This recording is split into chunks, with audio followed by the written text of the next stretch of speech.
Kwa hiyo hayakuwa maandamano, zilikuwa ni vurugu zilizoandaliwa kwa madhumuni maalum. Sasa katika hali hiyo, lakini tujiulize jengine, kwa nini siku ile ya uchaguzi?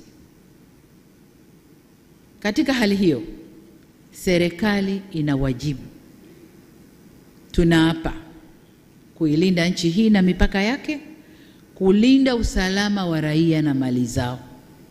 Na katika hali hiyo, nguvu inayotumika inaendana na tukio lililopo. Sasa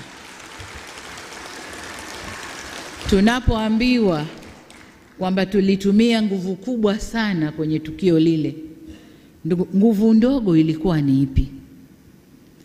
Ilikuwa tuwaangalie waandamanaji waliojiandaa kufanya mapinduzi mpaka wafanikiwe?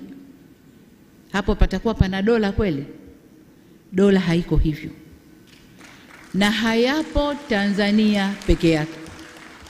Tulishashuhudia kwa wenzetu, waandamanaji wengi wanaingia njiani, na wakiingia njiani, serikali ikiona huu uandamanaji unakwenda pasipo, wanaweka nguvu kubwa.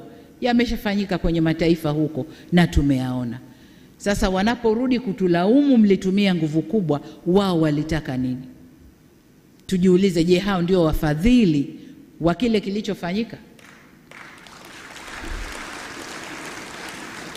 Walitaka tuangalie ile mobu mpaka ifanikiwe walichowapa fedha, walichowatuma? Hapana. Tuliapa kulinda nchi hii na mipaka yake, usalama wa raia na mali zao.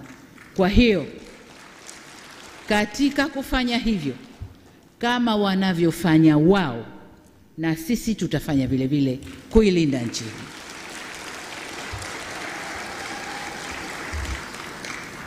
Kwa nini siku ya uchaguzi?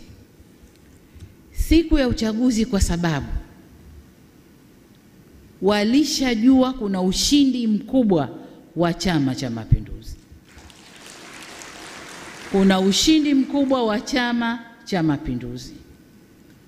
Waangalie kampeni zetu tulizozifanya, waangalie watu walivyotuitikia, waangalie kazi tulioifanya ndani ya miaka 5 iliyopita.